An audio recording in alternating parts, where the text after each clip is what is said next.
Hi, creative friends. This is Freya, and thank you so much for being here. So, today I am going to work in a cheap lined composition notebook, but it's going to be a little bit different because this composition book over here is brown paper.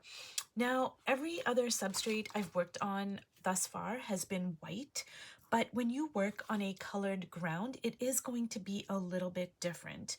Now, this is still a cheap composition lined notebook. Generally, the white ones are about $1, and these ones are I want to say about $3 or $4. So still very, very cheap compared to, say, a lot of the other mixed media art journals that I have. They can run anywhere from, I don't know, $25 to $60, $70.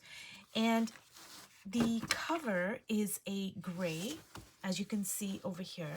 And I picked this up on my travels. It's actually a European notebook, and I'm not sure where it's made, but this is gray and this is brown. So as you can see, it's very cheap. The whole thing is falling apart and I have to figure out a way to adhere it. And I think I'm just going to hot glue it. But now, it's not a big deal. So I just want to point out that because this is gray, I went in and applied a lot of hot colors. And the point I want to make is when you are working in a book like this that has a colored ground or any kind of substrate that has color on it, it is going to 100% affect and dictate the colors that you are going to now use on top of it. And I'll show you what I mean. And I'm glad that this is a warm tone and this is a cool tone, this gray over here. So let me just say that over here, like I said, I put a lot of hot colors, but I did add some blues. Now that was more for value rather than color because the gray is very cool. So I'm going to try to offset it with a lot of warms. And I'm going to do a flip through of this journal. It's just in various stages of completion. I am building up my layers. I've used a lot of my own collage. So, this is from a cheap lined composition notebook and I just ripped it all up and I'm using it for collage. And so basically I'm just going to do a flip through. Now, when I'm working on the warm substrate, I'm going to tend to gravitate towards the cooler colors. So if you look over here, you're going to see a lot of black and blues, and this paper over here, which is just dictionary pages, but it reads as gray. It's black and white, so it's going to read as a gray. And, I do have a little bit of warms like the yellow and the reds over here, but for the most part, it is more cool dominated because I'm trying to offset the warms. Even though I do love the warms, I love the hots, I love the warms, I am, maybe even instinctively, I'm not really thinking about it a whole lot, but instinctively, I'm going for the cools because I have to kind of offset it a little bit. Even though these are first layers, I mean, I'm going to build up the pages. Now, one of the cool things about working in a cheap composition notebook is you can just experiment. Like over here, I was doing some sort of color experiment and, even now, after so many years, when I'm working in a really expensive art journal, I do tend to, it takes me a minute to go full on kind of into play mode and being curious because, if I've spent $70 on an art journal, I'm like, oh my God, there is that initial reticence to just dive right in. But with these composition notebooks, like, I just don't even care because I mean, you can buy 5 or 6 of these and just work on them. Hey, I'm going to experiment with color in this one. I'm going to experiment with line in this one. And, you can make one that's just simply for collage and you can rip it up and use it for collage, kind of like I did over here. So, I love all these irregularities, like the page, when it like rips a little bit. I use that to my advantage, and I love the wrinkles and the creases that happen. I just, and a lot of this is just a regular pen, because it is a composition notebook. It takes really well to all kinds of pen, ink, anything that you can throw on it. So let's just start over here and let's see how I'm going to kind of inject some marks and lines and colors. So I'm just going to start off with my blue Stabilo here and just make some marks and get my black Stabilo.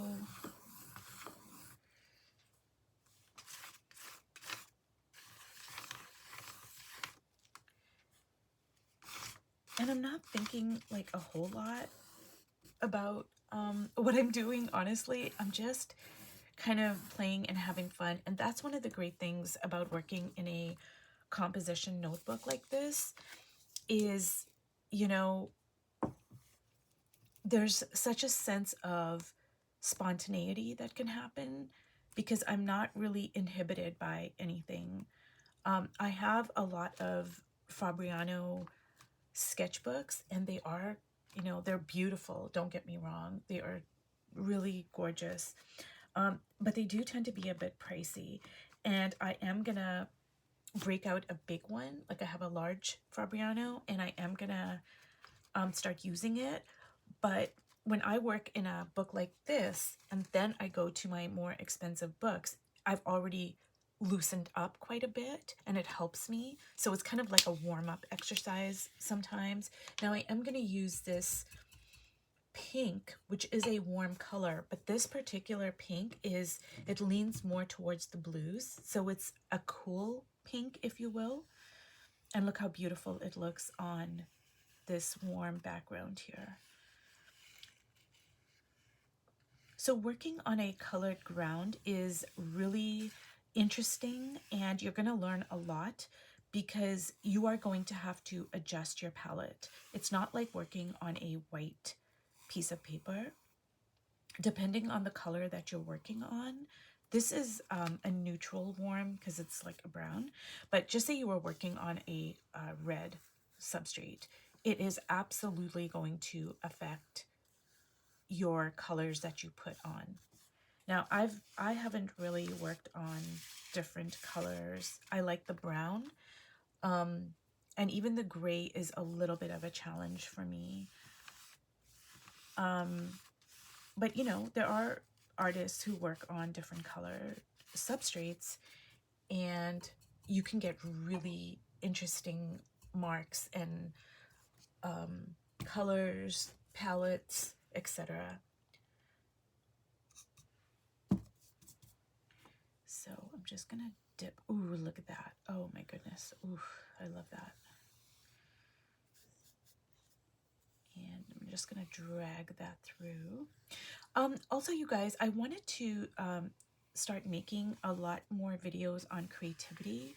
So if you guys have any questions or anything you're struggling with in terms of your creativity, I would so appreciate you leaving me questions, and that way I can like journal about it and make videos about it. And I want to make some videos about the creative cycle, more so the ebb state, like the resting state, because I think a lot of us struggle with that because we have been socialized to always be producing. Like there's no value unless you're creating something, unless you're producing. So I just want to make some videos about creativity. So I would really appreciate any feedback or questions or struggles that you guys might be facing, because I think that if one person is experiencing those struggles, there's a good chance that all of us are. They tend to be similar struggles that we all face. So all I'm doing is just building up my, I don't like that actually. I'm gonna mush that in. So all I'm doing is just building up my my page, just like I would any other page. But when I'm working on a very warm ground like this, I am gonna adjust my color palette.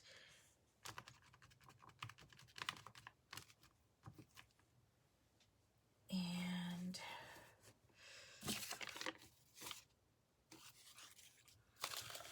I'm gonna bring some of my collage here. And see, even when I am looking for collage, I'm looking for pieces that don't have, like, okay, I'm gonna show you an example here. So this has like a lot of red. So it does go well on there, but I don't think I'm gonna, I think I'm gonna go for like, say, see how I like that a lot better. And I love the hot colors, but it kind of gets lost a little bit in the, on the brown, whereas this really kind of pops. So this is what I mean about when you work on a colored ground, it is going to affect the colors that you use. And another thing is it's also going to affect the values that you use depending on, like, just say you were working on a light red substrate, that's going to be different than if you were to work on a dark red substrate, because now the value of your substrate has changed, and so that is also going to affect the colors you put on. So even if you don't enjoy working on a colored substrate, it is an activity that can really help you with color. It can build up your knowledge of color, and it can build up your visual language, because you're gonna kind of see what you love, what you gravitate towards, and it's going to be really helpful to you. So, you know, if you can purchase one of these Kraft notebooks, I don't know where they sell them, honestly. I purchased this on one of my travels, but they sell them everywhere. And like I said, it's just a little bit more expensive than the lined composition notebook, but still so cheap, comparatively speaking.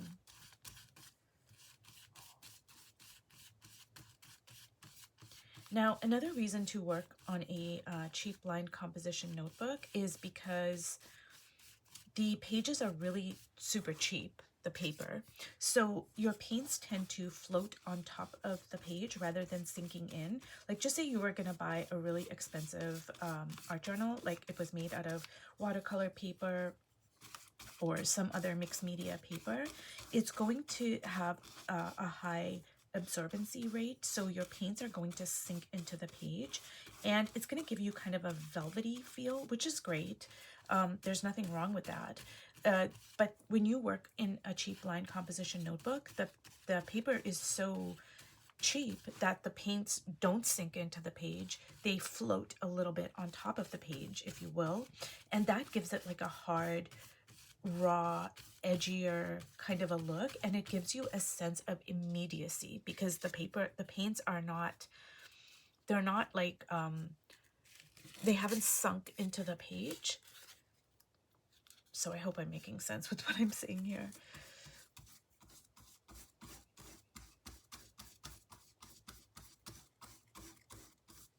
And I'm gonna save this for when I build up my page a little bit more.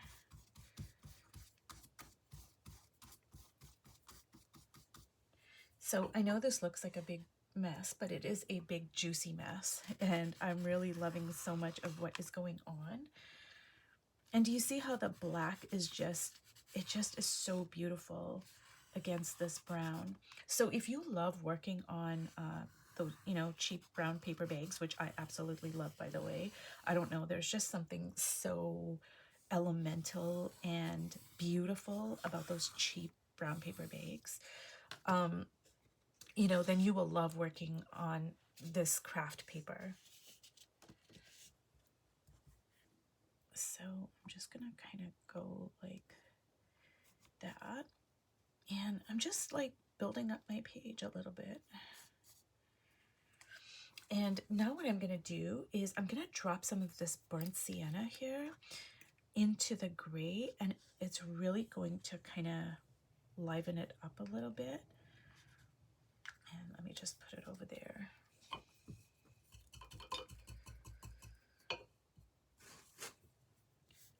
Ooh, look at that.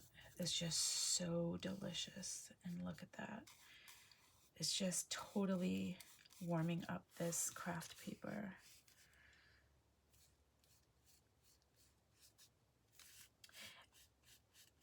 And I'm sorry, you guys, but it is very gloomy outside. So I hope that the camera is picking up on all these delicious colors here.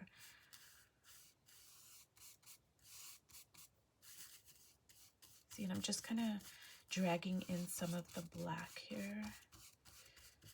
And it's just going to turn into this delicious, juicy gray, Payne's gray. Okay. So because this book is falling apart, it's actually, I'm going to use it to my advantage here. Let me see. So I'm just going to move this off to the side, and I'm going to show you, like, say, this is a cool background, and this is going to be the cover. So what I'm going to do here now is I'm going to be able to go in and add a lot of warmer colors because, you know, I want to offset the gray, as opposed to when I was working on the craft paper, I kind of am naturally gravitating towards the cooler colors. So I hope I'm illustrating how the color of the ground that you're using is absolutely going to affect the colors that you use over top of it, and as well as the value too. And this is kind of like a, it leans more towards the darker side of the values compared to the craft paper. And let me see here. I think I just want to go with some really bright colors.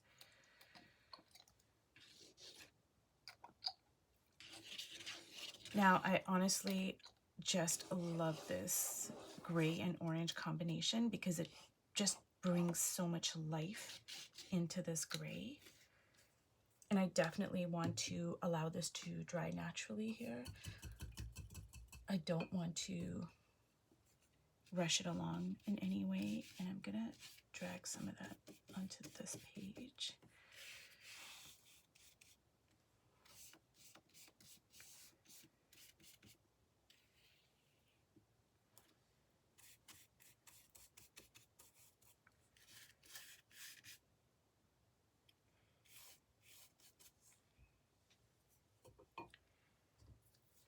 And now I'm gonna just bring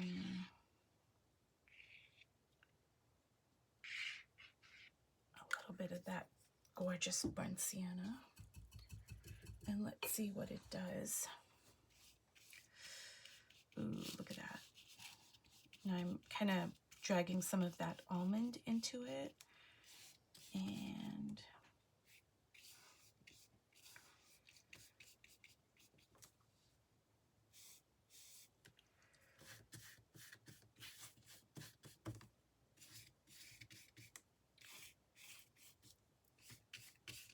so I'm gonna let this completely dry and then come back to it. But if you've watched all the way to the end, thank you so much. And I hope that this has inspired you to work on a colored ground as well. Thank you so much, and I'll see you in my next video. Bye.